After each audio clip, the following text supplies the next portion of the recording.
And I've seen in my journey and other people's journey too, that we are able to excel in certain areas, but there's usually like one that really gets us. Like mine was romantic relationships. It just got me. I just was like hamster wheel.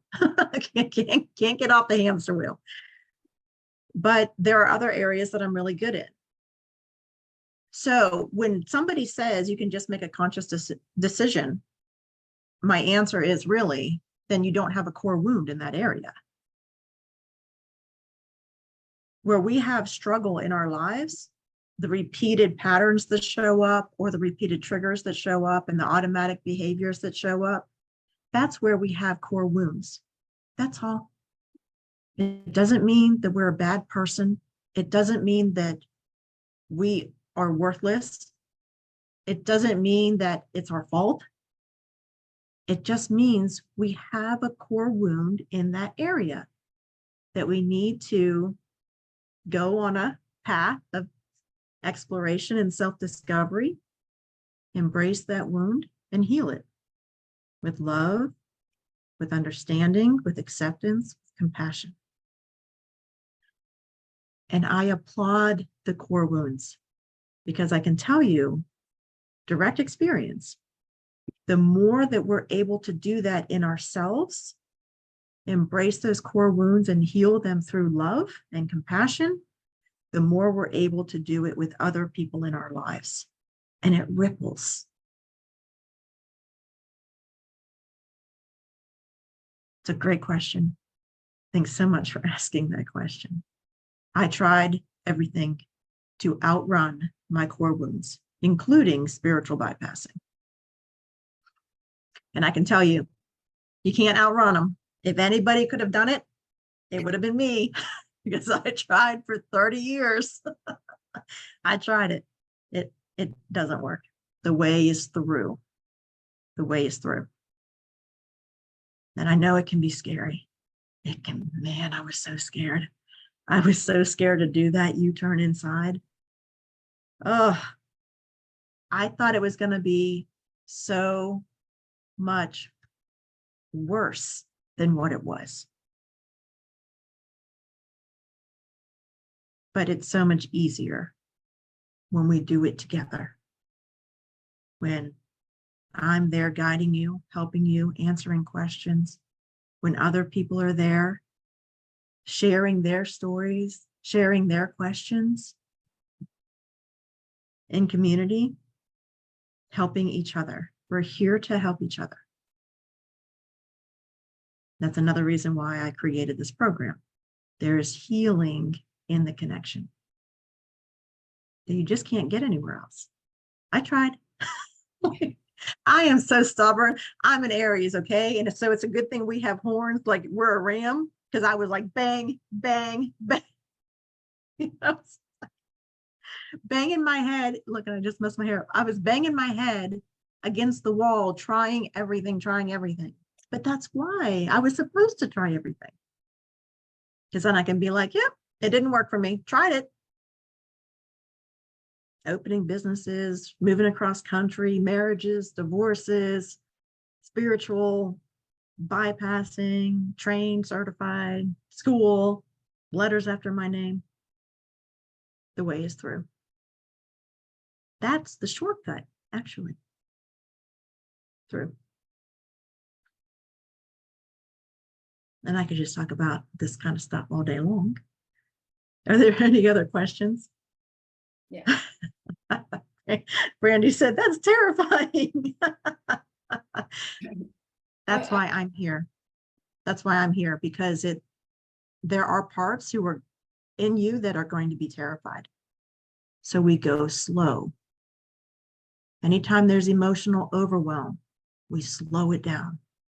Anytime there's emotional surge, slow it down as much as you can. That's a practice. Diana. Well, I'm really glad that you shared. I've done a lifetime of work like you, and I have not experienced just going from A to B. Although there's people who have not done it completely, but done it far better than my attempts have been. And one of the things I found, though, is that I developed, working under different teachers, a sense of I'm not good enough a lot because I couldn't, because they're teaching me that I should be able to do that, go from A to B, and I couldn't. And I wanted to, and I've tried it. And so I said, well, what's wrong with me? And it had a real detrimental effect on my growth. It was like reversed. And then the other thing is that we need to be careful of is that it turns into the old school willpower, that we're doing all the stuff, but we're really going now triggered into a willpower trying to get it done. And then that doesn't usually last. And then they say, well, you have to condition it more. So I'm definitely open to the work you're sharing with us, living through all the other ways and being somewhat familiar with, I believe, again, in our parts. And some of us just have, like you, more, I love that you brought it to us in the sense that your journey was exactly right, because now you can meet people where they are. And so I do feel you resonating, and because of that sense of your journey, without again labeling that it took too long or it was wrong. So that gives me hope. Well, not hope, I know. So thank you, really. Good, good. I'm sorry to hear about that portion of your journey, but then in another way, I'm not, Right. because it was for a reason. Yeah, yeah, yeah. Thank you for sharing that. It can be a very long, difficult journey. That's why I really wanted to streamline the process as much as possible. Stay out of And even judgment. that, It it's still feels our own pace. judgmental sometimes, the journey of growth, depending on who's I just realized that as I'm listening to both of you, and that's what can happen. We're not doing it right. Yeah, I would like to have that person and me in a private room.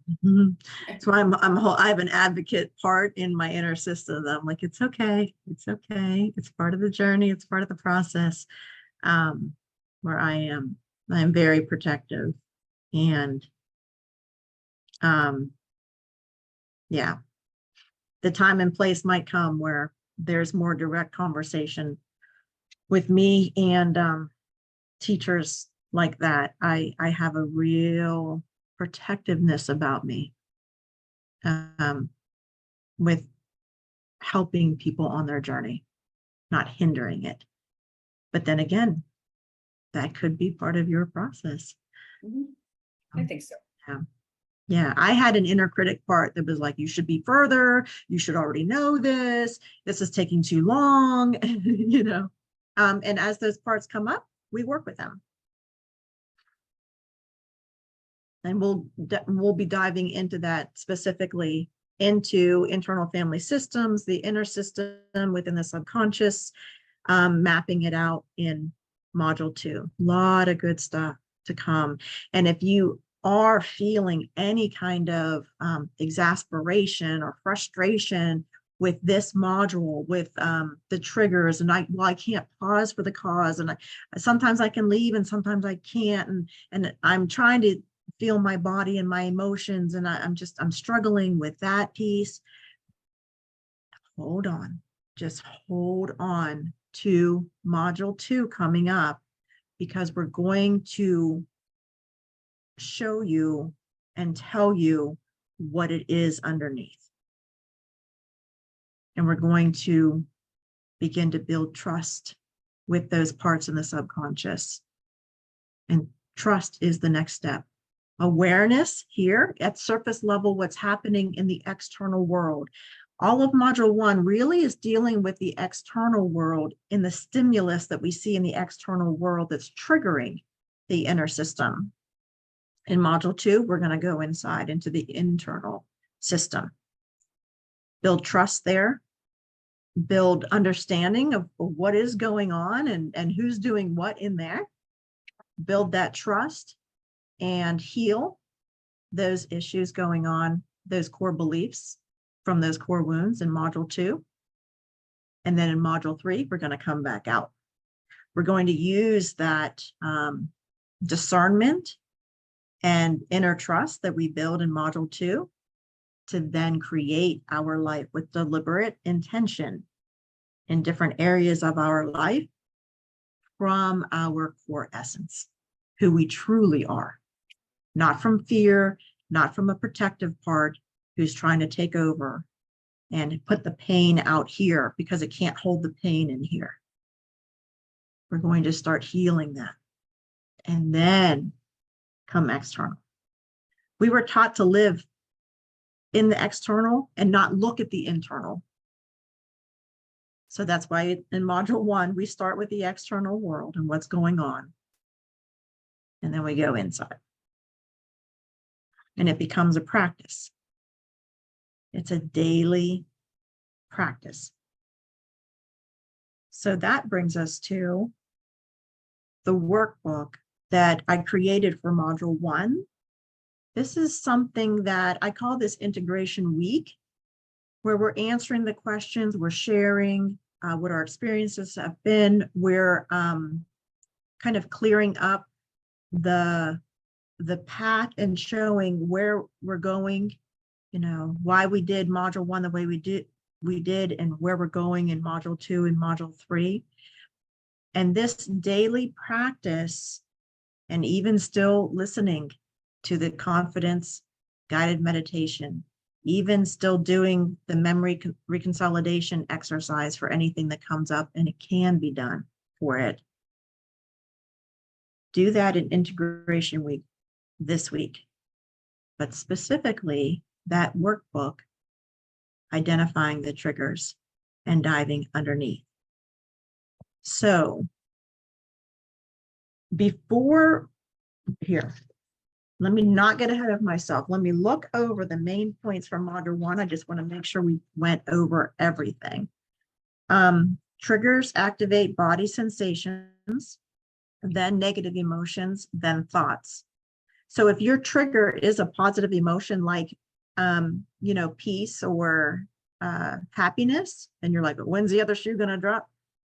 That's the trigger, but it still will ignite. It will activate negative emotions, then thoughts.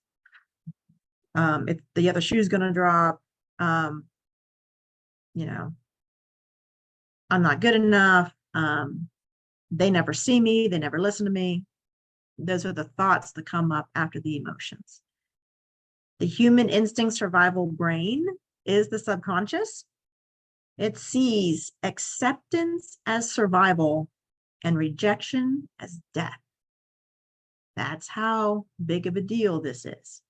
And that's where a lot of our people pleasing, our fawning, don't say anything, avoid conflict, do anything or say anything that you have to be accepted. And if we're not accepted, then it's so like the emotional surge is so overwhelming because the subconscious is like, we're not accepted, we're going to die.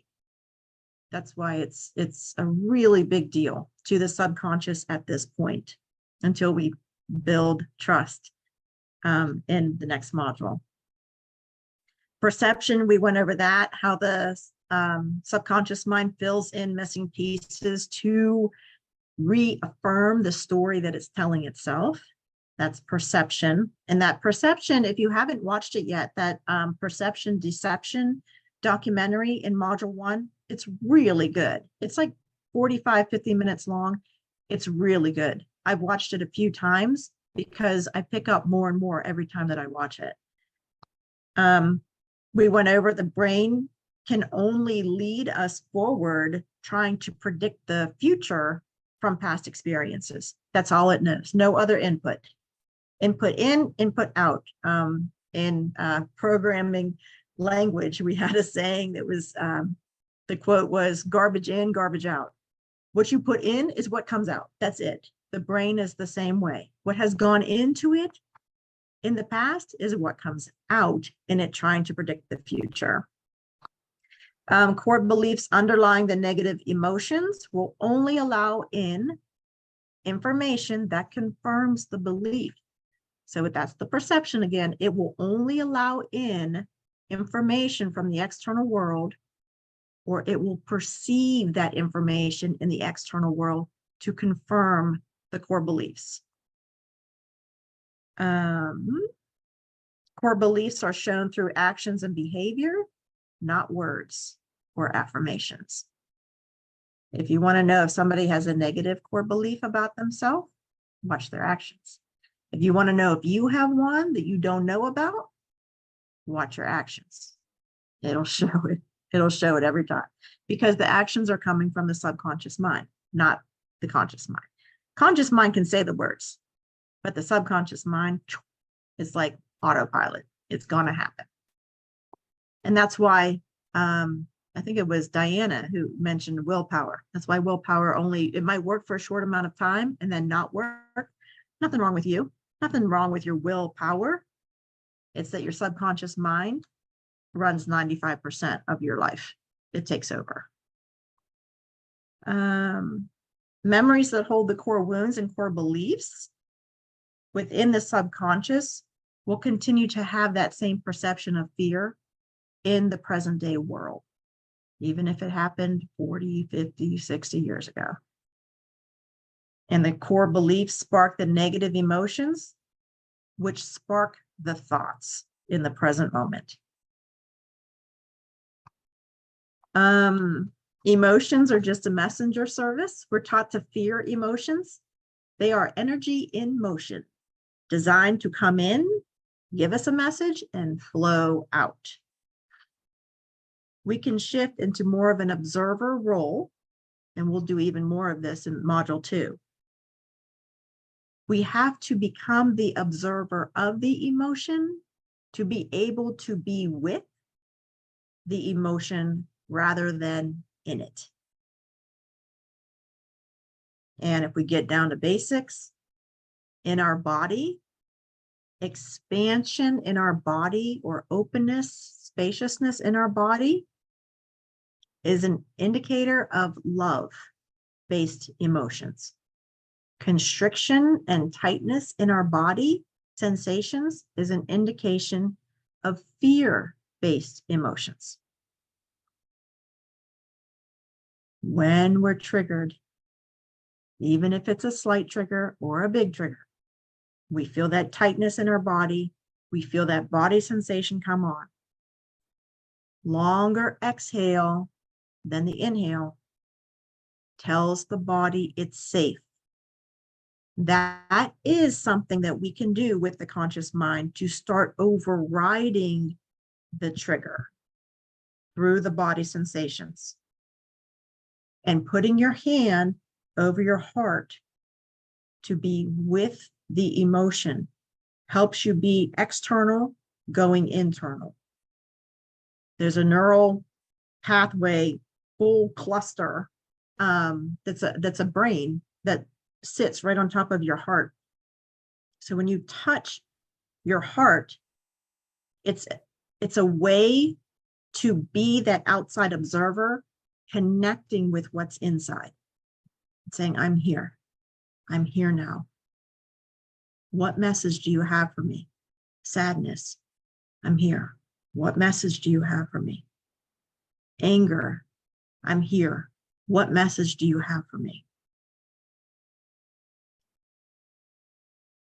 When we're able to be the observer and be with the emotion rather than in it, that's when we can elongate that breathing exercise. So just to start, just longer exhale than the inhale, because sometimes we have 0.2 seconds, like I did, right?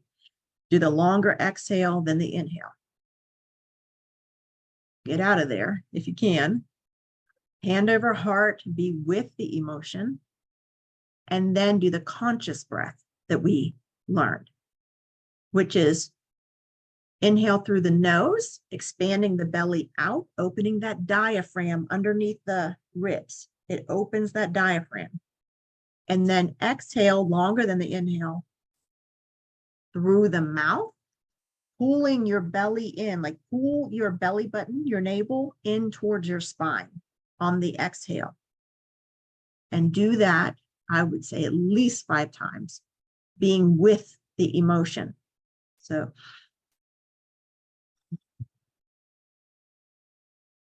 moving that belly, opening it up on the inhale, breathing that breath into the belly, and then exhale, pulling that belly button in towards the spine. That helps move the energy of the emotion through the body as you sit with the emotion. And then it clears, kind of clears that cluster up. Then you can be in communication with the emotion. What do you want me to know? Notice the shift in the body sensation as the emotion continues to flow out of the body. You will feel your body shift, maybe even relax back, kind of relax down into the chair even more, sink into the chair even more as it's shifting, because your body is getting the message, getting the signals that it's safe. It's actually safe out here. It's okay.